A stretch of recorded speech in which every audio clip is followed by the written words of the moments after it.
सभी मित्रों को नमस्कार। किसान मित्र, देखो प्रकृति का प्रकोप भी बड़ा खतरनाक होता है। देखो अभी हमारे यहाँ गेहूं की फसल खड़ी हुई है, कुछ किसानों की गहाई हो रही है और कुछ किसानों की गहाई नहीं हुई है। कुछ किसान अभी गेहूं की फसल की कटाई कर रहे हैं, कुछ गहाई कर रहे हैं। और हमारे इधर देखो प्रकृति का प्रकोप जो है, तो अभी 10 मिनट से पानी गिर रहा है। देखो बड़ा भयंकर पानी गिर रहा है मित्र। तेज तूफान दर्रार दबा के चल रहा है। ये देखो दबा के तूफान चल रहा है। इसी को तो कहते हैं प्रकृति का प्रकोप। प्रकृति के मन, प्रकृति का धन, इसी को कहते हैं मित्र कि प्रकृति को बचा के रखोगे तो प्रकृति आपको बचाएगी। जब आप लोग प्रकृति को नष्ट करोगे, पेड़ पौधे नष्ट करोगे, पेड़ पौधे लगाओगे नहीं, तो इसी प्रकार आपको परेशान करेगी प्रकृति। तेज हवा चलने का रीज़न क्या है? आपके एरिया में पेड़ पौधे की कमी। अगर पेड़ पौधे होते तो आपको तेज हवा का सामना नहीं करना पड़ता, क्योंकि तेज हवा जब चलती है तो पेड़ पौधे उसको रोक लेते हैं। तो आपके पास जो भी हवा आएगी वो बहुत ही धीमी और मद्दी हवा आएगी। जब आपके एरिया में पेड़ पौधे नहीं होंगे तो इसी प्रकार से तेज दर्रार और तूफान आएगा। देखो जिस प्रकार अभी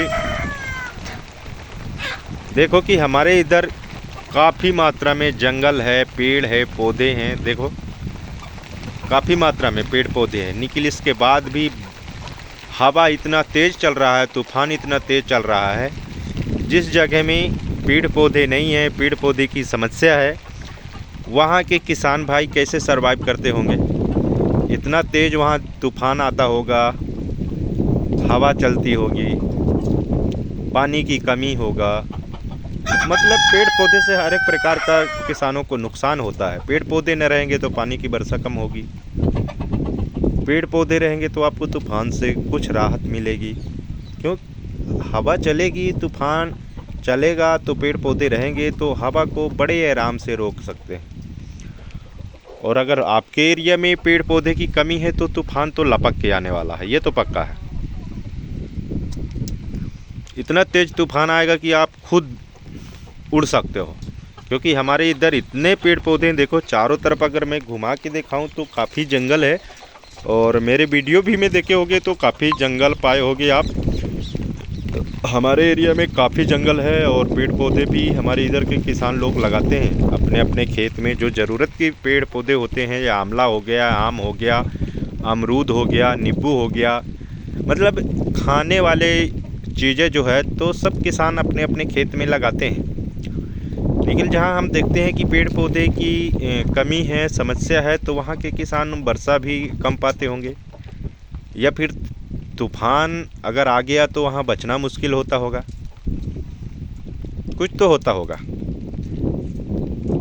तो आपको अगर प्रकृति को बचा के चलना है मित्र, तो प्रकृति को संजो कर रखना होगा। अभी मैं हाल ही में एक वीडियो देख रहा था तेलंगाना का कोई मुख्यमंत्री था, तो वो बोल रहा था क्या कि वो काफ़ी मशीनें LNT JCB घुसेड़ करके 400 एकड़ जंगल को नष्ट कर दिया। 400 एकड़ बहुत होता है। 400 एकड़ एक पौधे तो लगाने की औकात नहीं है, और 400 एकड़ जंगल को नष्ट करने को तैयार हो आप। मुख्यमंत्री हो तो ऐसा, मतलब जो भी मन में आए वही करोगे।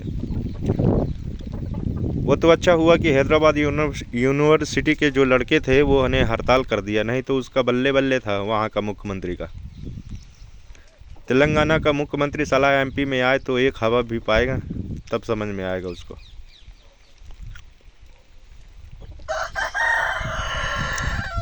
वहाँ के किसान तो उस मुख्यमंत्री को एक हवा अपने एरिया में आने न दे, उसको एक सांस न लेने दें कि साला तू जहाँ का है वहीं अपना सांस ले। जिस प्रकार से वो पेड़ पौधे को नष्ट कराया है, वहाँ के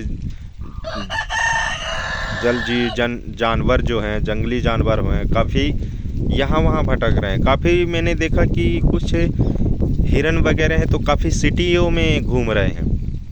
7-8 नंग तो शेर टाइगर घूम रहे थे सिटी में। उसका यही रीज़न है कि जब जंगल को आप नष्ट करोगे ना तो जंगल भी आपको नष्ट कर देगा। लेकिन वहाँ का मुख्यमंत्री, तेलंगाना का मुख्यमंत्री जो ना था, बहुत ही बेवकूफ़ आदमी था। मुख्यमंत्री पता नहीं कौन बना दिया। एक पौधे लगाने की औकात नहीं, 400 एकड़ जंगल को नष्ट करने चला। साला वो भविष्य को देख रहा है, आज को नहीं देख रहा।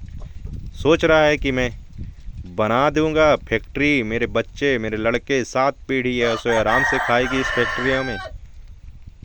हैं? एक पौधे तो लगाओ, पौधे ही आपको करोड़पति बनाएगा।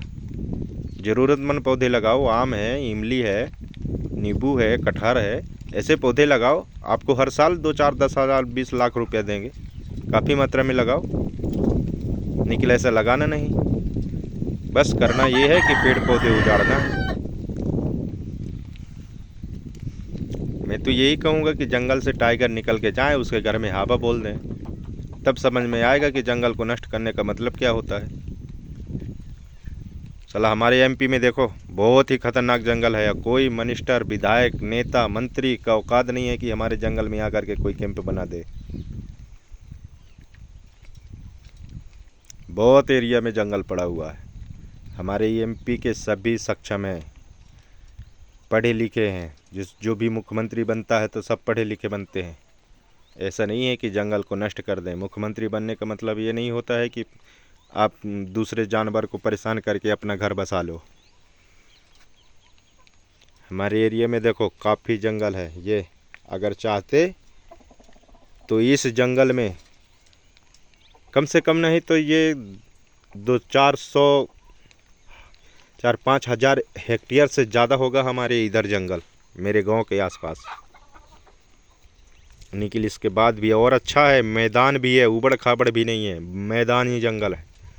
निकल यहाँ किसी के वो नहीं है कि आकर के जंगल को नष्ट करे और कैंप बना ले। कैंप जिस दिन बनाओगे मित्र तो वही प्रकृति जिस प्रकार से अभी प्रकोप में ढाल रही है ना, उसी प्रकार आपको वहीं दबा देगी। प्रकृति का प्रकोप आप नहीं समझते हो, बहुत ही खतरनाक होती है। हम नहीं कहते जंगल उजाड़ो, जो पौधे आप लगाओ उसी को उजाड़ो तुम तो जाने।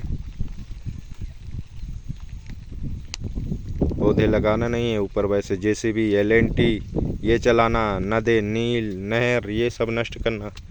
वहाँ काफ़ी जंगल में जानवर थे, हिरन थे, मोर थे, भालू थे, शेर थे, हाथियाँ हमने काफ़ी देखी है उधर वीडियो में। लेकिन आपको क्या परवाह पड़ता है? आपको तो बस कंपनियां बनाना है, कंपनियां जाके हमको एक पीढ़ी नहीं 7 पीढ़ी का आश्रित हो। चलिए मित्र, अब हमारे इधर जो है वर्षा डाउन हो गई है तो अब यहीं इसको विराम करते हैं अपना लेक्चर। तब तक के लिए जय हिंद, जय भारत।